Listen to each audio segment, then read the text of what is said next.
आप देख रहे हैं इंडिया रिपोर्टर। अगले महीने से भारत में कोरोना वैक्सीन के लगने की शुरुआत होने वाली है, लेकिन उससे पहले मुस्लिम समुदाय के कुछ लोगों में कोरोना वैक्सीन के हलाल या हराम होने के सवाल पर बहस शुरू हो गई है। जमीयत उलेमा और रजा एकेडमी ने वैक्सीन के विरोध की बात कही। उनका कहना है कि अगर ये सूअर की चर्बी से बनाई गई है तो वैक्सीन हराम होगी। इस बहस की शुरुआत दक्षिण पूर्वी एशियाई और मुस्लिम बहुल देशों इंडोनेशिया और मलेशिया में शुरू हुई है। वैक्सीन के हलाल होने पर बहस तब शुरू हुई जब इंडोनेशिया के मुस्लिम मौलवियों की एक बड़ी संस्था इंडोनेशिया उलेमा काउंसिल ने इस वैक्सीन के लिए हलाल सर्टिफिकेट जारी करने के बाद कहा, जिसके बाद मलेशिया में वैक्सीन को लेकर हलाल या हराम की चर्चा तेज हो गई। चर्चाएं तेज हैं। अब यहूदी भी इस बहस में कूद पड़े हैं, यानी कि वैक्सीन को लेकर मुस्लिम और यहूदियों में असमंजस की स्थिति है। लेकिन अब ऐसे में सवाल ये उठता है कि वैक्सीन के बीच में धर्म कैसे आया और किसने ये धर्म फैलाया। हमारे आसपास ये जो 4 तस्वीरें आप देख रहे हैं, इन्हीं को लेकर सवाल होगा कि आखिर भ्रम फैलाने वाले ये कौन लोग हैं, किस आधार पर यह भ्रम फैलाया जा रहा है। क्या वाकई में हलाल और हराम की इस जंग के बीच में लोग जान से जाएंगे लेकिन वैक्सीनेशन के लिए तैयार नहीं होंगे? और इस पूरी बहस पर स्कॉलर्स का क्या कहना है, सबसे पहले आप ये सुनिए।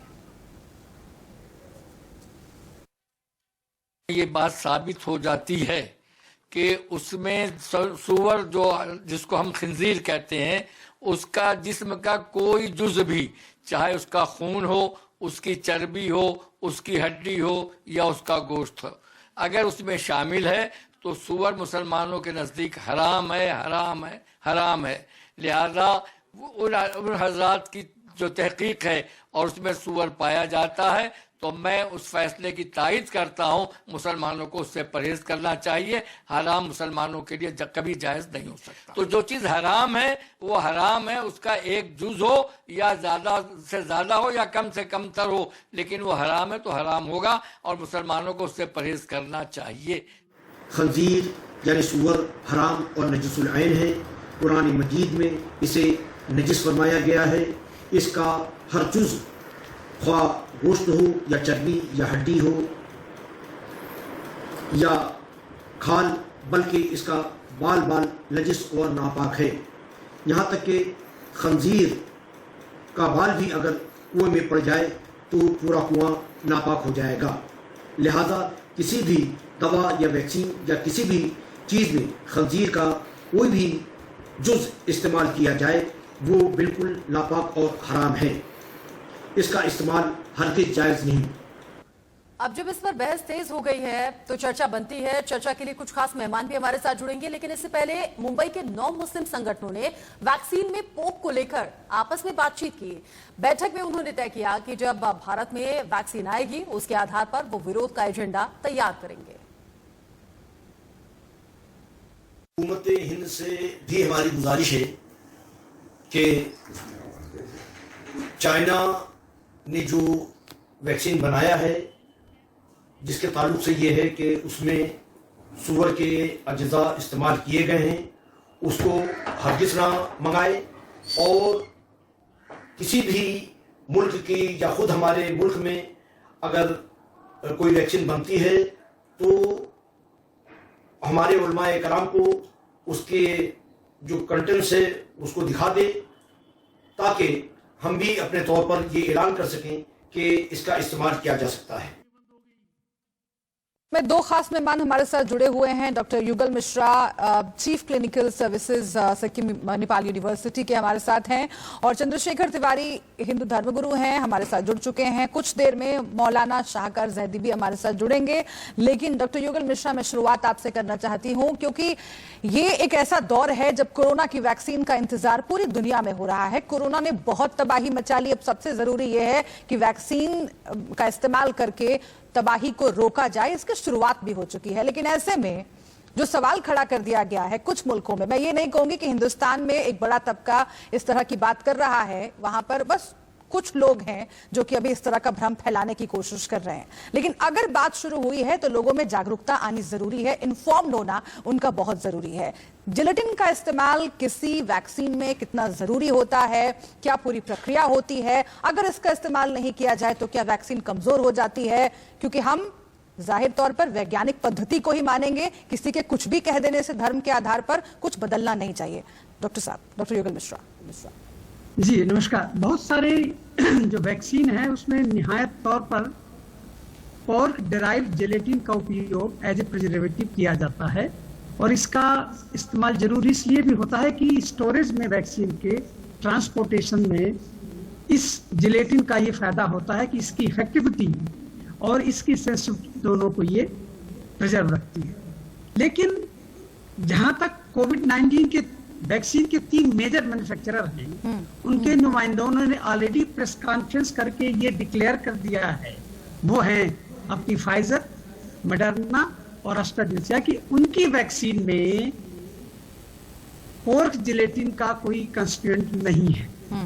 तो ये 3 मेजर वैक्सीन हैं। हाँ, चाइनीज वैक्सीन में डेफिनेटली जो प्रिजर्वेटिव है वो पोर्क डेराइव्ड जेलेटिन है और उसके लिए ऑलरेडी सेंसिटिविटी हो चुकी है।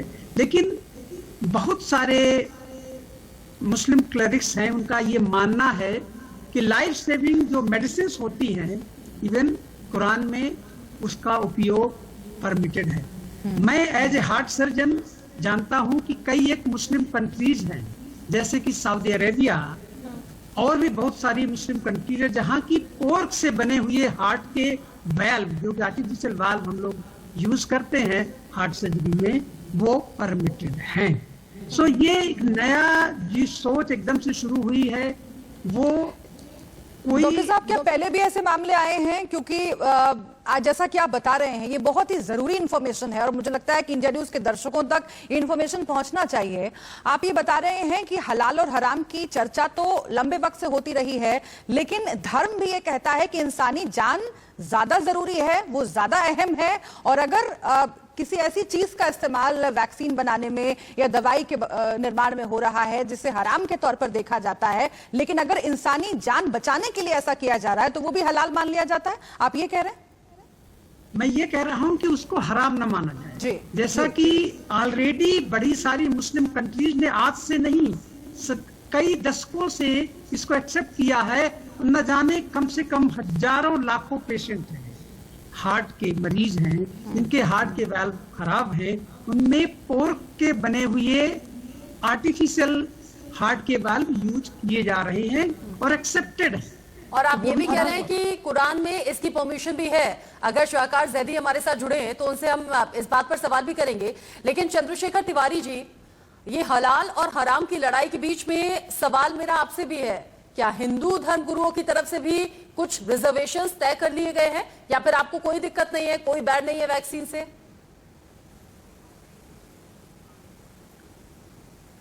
देखिए मैडम, ऐसा है कि जान है तो जहान है। अगर हमारा जीवन ही नहीं रहेगा तो हलाल क्या करेगा और हराम क्या करेगा। दूसरी चीज मेरा कहना यह है कि आज के समय में जितनी भी दवाइयां हैं, चाहे वो लिक्विड हो, चाहे गोली हो या कैप्सूल्स हो, टेबलेट्स हो, कैप्सूल्स हो, सभी में कुछ ना कुछ ऐसी चीजें विद्यमान है जिनका कि आप अगर बहिष्कार करने चाहेंगे तो फिर तो आप जो है वो आयुर्वेदिक जड़ी बूटियों पर ही निर्भर रह पाएंगे। आप एलोपैथिक दवाइयों का सेवन कभी जीवन में कर ही नहीं सकते। तो मेरा कहना यह है कि अगर वैक्सीन आ रही है, एक तो पूरे विश्व में यह बड़ी महामारी फैली हुई है, इसकी वैक्सीन का इंतजार आज सारा पूरा विश्व जो है बड़े बेसब्री से कर रहा है और इंतजार कर रहा है कि हमारे जिस देश में सबसे पहले वैक्सीन आ जाए तो वहां पर शायद मृत्यु की। चंद्रशेखर तिवारी जी, आपने पहली लाइन में बहुत अप्रिशिएबल बात कर दी, बहुत तारीफे काबिल बात कर दी और मैं बार बार कहूंगी पैनल को कि शाहकार जैदी जी को जोड़े हमारे साथ ताकि वो इस पैनल के डिस्कशन को सोच भी सकें, सुन भी सकें, जान भी सकें, ताकि इसी आधार पर उनसे सवाल हो भी। लेकिन चंद्रशेखर तिवारी जी, अगर आप लोग इतने डेवलप हैं तो क्यों बाकी धर्म के लोग नहीं हो पा रहे हैं? क्यों उनके अलग रिजर्वेशंस हैं? क्यों वो लोगों में भ्रम पैदा करने की कोशिश कर रहे हैं? क्यों ये जिहालत है?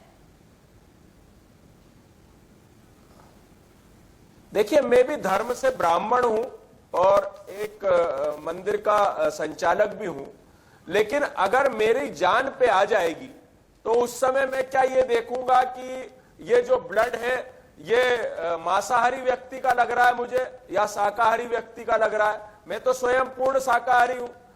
या उस समय मैं वैक्सीन पूछ के डॉक्टर से बोलूंगा? अगर मान लीजिए मैं वेंटिलेटर पे हूं या कोई व्यक्ति वेंटिलेटर पे है और उसे जो भी चीजें देने की आवश्यकता है, तो डॉक्टर जो सलाह देगा उसे मुझे स्वीकार करना पड़ेगा, ना कि वहां पर हराम और हलाल की चीजें को मैं एडवाइस करूंगा। तो इसलिए पहले या तो मेरे मुस्लिम धर्मावलंबी जो हैं वो टोटल सारी दवाइयों का बहिष्कार कर दें और कह दें कि साहब हम जो है वो कभी भी जीवन में कोई भी दवाइयों का, एलोपैथिक दवाइयों का सेवन ही नहीं करेंगे, तो फिर हम उस बात को बहुत स्वीकार करें कि साहब उसमें किसका अर्क है कि किसका मांस सुअर का अंश भरा है कि क्या है, ये तो उन्हें डिसाइड करना है। तो मुझे नहीं लगता कि ये एक विवाद अनेसेसरी उत्पन्न करके जो है भारत में इस प्रकार की वैक्सीन जो आ रही है और उसका विरोध करना मुझे उचित कहीं से नहीं लगता। मैं इसका समर्थन करता हूं कि वैक्सीन किसी भी प्रकार की आएगी, लगवाना नहीं लगवाना मेरी मर्जी है। अगर आपको नहीं लगवाना मत लगवाइए। आपने बहुत समझदारी से बात रखी है, लेकिन मुझे खुशी होती कि आप लोग हर मौके पर ऐसे ही समझदारी दिखाते हैं। सिलेक्टिव समझदारी कई बार आप लोगों की तरफ से भी दिखती है, उस पर भी हम चर्चा कर लेंगे। लेकिन डॉक्टर युगल मिश्रा, एक बार आपका फिर से रुख करते हैं। ब्रिटेन के जो संस्था है, ब्रिटेन में IMA इस्लामिक मेडिकल एसोसिएशन, उसकी तरफ से भी ये कहा गया है कि जो वैक्सीन दी जा रही है वो पूरी तरीके से सेफ है और किसी तरह के भ्रम में मत रहें, किसी तरह की भ्रांति को फैलाए भी मत। क्या जरूरी है कि जो धर्मगुरु हैं, जिनकी बात बड़े पैमाने पर लोग सुनते हैं, चाहे वो किसी भी मजहब से ताल्लुक रखते हो, क्योंकि क्रिश्चियनिटी में भी ऐसा सुना गया है कि वहां पर भी वैक्सीन को लेकर कई तरह के सवाल खड़े किए गए हैं, आपको लगता है कि जागरूकता की जरूरत है इसमें बहुत ज्यादा, क्योंकि लोगों की जान का सवाल है? निश्चित रूप से देशव्यापी और पूरे विश्व में एक तरह की मुहिम आनी चाहिए। और ये जो हमारे जनरल सेक्रेटरी हैं ब्रिटिश इस्लामिक मेडिकल एसोसिएशन के, उनका बहुत ही काबिल तारीफ ये बयान है और ये मायने रखता है कि लोगों को साइंस के पर्सपेक्टिव से चीजों को भी देखना चाहिए। धर्म निश्चित रूप से किसी को मान्यता के लिए हम उसके अगेंस्ट नहीं डालते, लेकिन जो साइंटिफिक फैक्ट हैं उनको नजरअंदाज नहीं किया जा सकता। और आज का साइंटिफिक फैक्ट ये है कि हमें वैक्सीन की जरूरत है। वैक्सीन बड़ी सारी कंट्रीज, हमारा इंडिया भी बना रहा है 3 वैक्सीन, बड़ी सारी कंट्रीज में बन रही है। और सबसे इंपॉर्टेंट चीज ये है कि जो मेजर 3 मैन्युफैक्चरर है दुनिया के, फाइजर है, मॉडर्ना है और एस्ट्राजेनेका, उन्होंने डिक्लेयर कर दिया है कि उनकी वैक्सीन में किसी भी तरह के पोर का प्रोडक्ट नहीं हुआ है। चूंकि पोक का जिक्र हो रहा है, क्रिश्चियंस में भी इस बात को लेकर चर्चा है। जैसे शुभ्रा ने कहा, बच्चे के भ्रूण का कुछ टिश्यू भी वैक्सीन में इस्तेमाल किया जा रहा है, इसीलिए क्रिश्चियंस वैक्सीन का विरोध कर रहे हैं। सभी क्रिश्चियंस नहीं, इसमें कुछ लोग हैं, जैसे मुस्लिमों में कुछ लोग इसका एतराज कर रहे हैं। आपसे मैं सवाल करूंगी डॉक्टर युगल, लेकिन मौलाना शाहकार जैदी, मुस्लिम धर्मगुरु, इस वक्त हमारे साथ फोन लाइन पर जुड़ गए हैं। मौलाना शाहकार जी, बहुत स्वागत है आपका इंडिया न्यूज पर। चर्चा कोरोना की वैक्सीन को लेकर हो रही है और साथ ही वैक्सीन के इस्तेमाल को लेकर जो अलग अलग रिजर्वेशन है उस पर हम चर्चा कर रहे हैं। मुझे बताइएगा, आपको वैक्सीन से कोई बैड तो नहीं है? इसमें कोई धर्म तो आड़े नहीं आ रहा?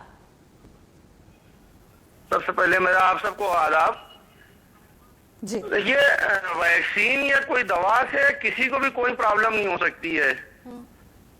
कोई भी दवा जो इंसानियत की हिफाजत के लिए है या इंसानियत को बचाने के लिए है या हमारी आने वाली बीमारियों को दूर करने के लिए अगर कोई दवा अगर हमारे दरमियान में आती है तो उससे हमें नहीं बल्कि किसी भी इंसान को कोई प्रॉब्लम नहीं है।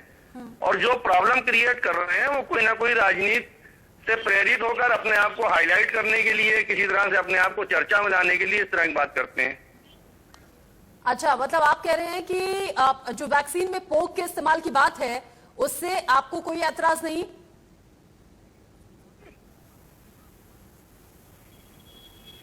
हेलो शाहकार जैदी जी, आवाज मिल रही है आपको? मैं ये कह रही हूं, वैक्सीन के बनाने में जिस पोक के इस्तेमाल की बात आ रही है, पोक मतलब सुअर की चर्बी जो जिक्र चल रहा है, अगर उसमें वैक्सीन बनाने में इस्तेमाल होता है तो आपको कोई एतराज इससे नहीं होगा? आप वैक्सीनेशन करवाएंगे अपना, अपनी फैमिली का, अपने फॉलोअर्स का? देखिए, ऐसा है कि इस्लाम के अंदर हर उस चीज के लिए कि जिससे इंसानियत की जान को हिफाजत महफूज हो रही हो, सेपरेट हो रही हो, उसमें कोई प्रॉब्लम नहीं है। इस्लाम में सुअर सबसे अपवित्र जानवर माना गया है, लेकिन साथ साथ इस्लाम के अंदर शरीयत में यह है कि अगर कोई प्रॉब्लम आपके सामने ऐसी क्रिएट होती है कि आपको सुअर की चर्बी यूज करने से आपकी जिंदगी बच सकती है, तो वहां पर उस चर्बी का यूज आपके लिए शरीयत में जायज हो जाता है, उस पर किसी तरह का कोई भी शक और शुबा नहीं है। हाँ, उसको हम अपने रोज के रूल्स में लाना ये हमारे लिए मना है। बहुत अच्छा संदेश आपने मुझे दिया लगता है कि वी शुड अप्रिशिएट मौलाना शाहकार जैदी जिस बात का जिक्र कर रहे हैं, हम सभी पैनलिस्ट को उस पर अप्रिशिएट करना चाहिए। और देखिए पहले भी हुआ है ऐसा रचना, पहले भी ऐसा हुआ है। हम बार बार ये बात कर रहे हैं कि हिंदुस्तान में अभी ये बहस बहुत ज्यादा नहीं है, लेकिन जानकारी होनी जरूरी है, अवेयरनेस होना जरूरी है। इंडोनेशिया और मलेशिया जैसे मुल्कों में इस तरह की आवाजें उठी हैं, वहां के धर्मगुरुओं ने फतवा तक जारी किया है, और इसीलिए अगर ऐसी कोई भी बहस आगे बढ़ती है तो हिंदुस्तान में एक बड़ा तबका जो कि इससे प्रभावित हो सकता है, वहां तक अवेयरनेस पहुंचनी जरूरी है। और जैदी साहब, आपने जो कहा ये बहुत महत्वपूर्ण है। मैं चाहती हूं कि एक बार जो शरीयत का जिक्र आपने किया है, क्योंकि पहले भी जैसा कि मैं रचना जिक्र कर रही हूं, जब पोलियो की वैक्सीन आई थी उस वक्त भी ऐसे कई धर्मगुरुओं ने जो कि कट्टरपंथी सोच में विश्वास रखते हैं, उन्होंने सामने आकर इस वैक्सीन को भला बुरा कहा था और उसके इस्तेमाल नहीं करने की बात कही थी, उसको मनाही की बात कही थी, इसको हराम होने की बात कही थी। लेकिन उस वक्त भी ऐसे कई प्रगतिशील धर्मगुरु सामने आए और उन्होंने ये कहा कि नहीं, इस वैक्सीन का प्रयोग होना चाहिए और वैज्ञानिक सोच ही सर्वोपरि है।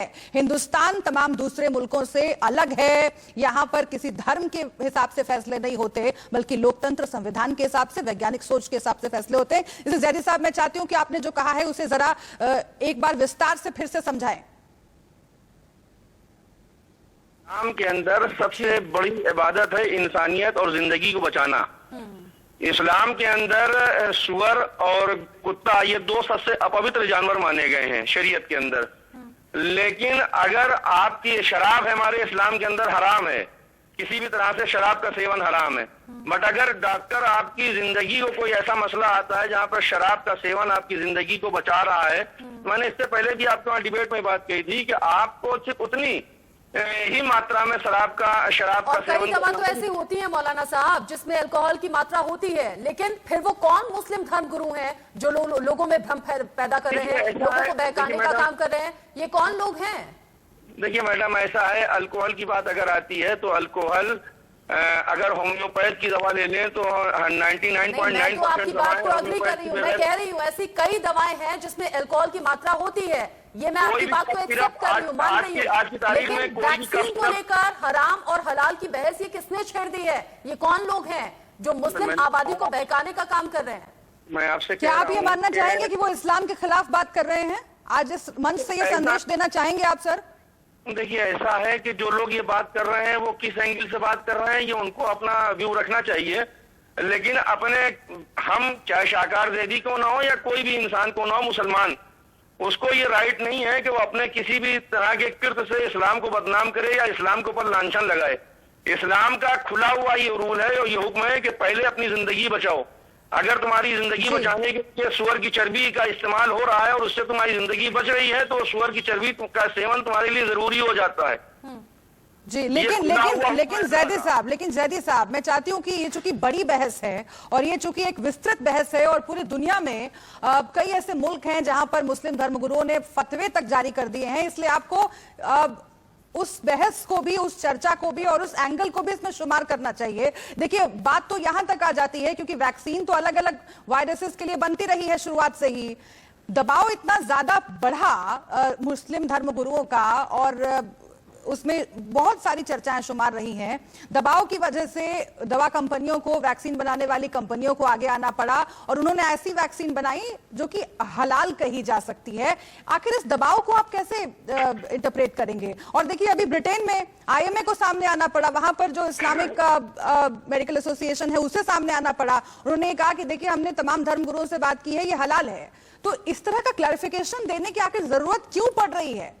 धर्म को क्यों हावी होने दिया जा रहा है वैज्ञानिक सोच पर? मैंने आपसे कहा कि ये सिर्फ इस्लाम धर्म के अंदर नहीं बल्कि हर धर्म के अंदर कुछ ऐसे लोग हैं जो कहीं ना कहीं से इस तरह की बातों को लेकर मीडिया के जरिए पब्लिक के फेस पर आना चाहते हैं जिससे उनकी कुछ अपनी एक पहचान बने, और ये जबरदस्ती का ये इल्जाम है। लेकिन मौलाना साहब, India news, national channel, national मंच, आपको लगता नहीं आपको ऐसे सो कॉल्ड धर्म के ठेकेदारों को एक्सपोज करना चाहिए? आप बताइए कि वैक्सीन आएगी, लिस्ट में नंबर होगा, जब आपकी बारी आएगी आप अपने परिवार के समेत वैक्सीनेशन करवाएंगे, कोई दिक्कत आपको नहीं है। ऐसे लोगों को एक्सपोज कीजिए आप। आज आपके चैनल के माध्यम से मैं एक बात कह देता हूं, या ऑन रिकॉर्ड होगी मेरी बात, जितने भी लोग इस वैक्सीन का विरोध कर रहे हैं, जितने भी लोग इस वैक्सीन का विरोध कर रहे हैं, आप देख लीजिएगा सबसे पहले वही इस वैक्सीन का उपयोग करते नजर आएंगे। इसलिए जब इंसान की जिंदगी खतरे में पड़ती है ना, फिर वो सब भूल जाता है, सारे पत्ते भूल जाते मौलाना हैं। साहब आप तो बहुत विद्वान हैं, मैं तो शायद बहुत ज्यादा जानती नहीं, लेकिन मेरे बहुत से दोस्त मुस्लिम रहे हैं। ये तो कुरान में भी लिखा गया है कि आत्महत्या हराम होती है। अगर आप ये जानकर कि वैक्सीन में पोक है, आप वैक्सीनेशन ना करवाएं, खुद को मौत की तरफ ढकेले, तो ये तो आत्महत्या हुई। आप डायरेक्टली इनडायरेक्टली हराम की तरफ तो जा रहे हैं। भूल जा रहे हैं। मैंने शुरुआत में बात की ना कि इस्लाम में सुअर सबसे पवित्र जानवर है, लेकिन अगर उसके किसी गोश्त या किसी चर्बी या किसी ब्लड से अगर आपकी जिंदगी बच रही है, तो उस वक्त आपके ऊपर ये कंपलसरी है कि उसका सेवन आप करें जब तक आपकी जिंदगी, अगर आप उसके सेवन के बगैर अगर आपकी जिंदगी खत्म हो जाती है तो ये आत्महत्या होगी और आप पाप के भागीदार होंगे। ठीक है, तो पहले भी धर्म को अलग गलत तरीके से इंटरप्रेट करने का मामला सामने आया है, और जब भी ऐसी बात होती है हम जरूर दर्शकों के सामने इस मुद्दे को रखते हैं। सही जानकारी होना बहुत जरूरी है, चाहे वो धर्म हो या विज्ञान हो। बहुत शुक्रिया आपका जैदी साहब हमसे बात करने के लिए। चंद्रशेखर तिवारी आपका भी बहुत शुक्रिया हमारे साथ जुड़ने के लिए। डॉक्टर युगल मिश्रा हमारे साथ जुड़े थे, उनका भी बहुत बहुत शुक्रिया। लेकिन अंत में दर्शकों को यही कहेंगे, सरकार है आपके बारे में सोचने के लिए, फैसले सही किए जा रहे हैं, सही दिशा में, सकारात्मक दिशा में खुद को आगे बढ़ाइए, पिछड़ेपन से थोड़ा सा बाहर निकलिए, भ्रम से निकलने की जरूरत है। एक ब्रेक के लिए रुक रहे हैं।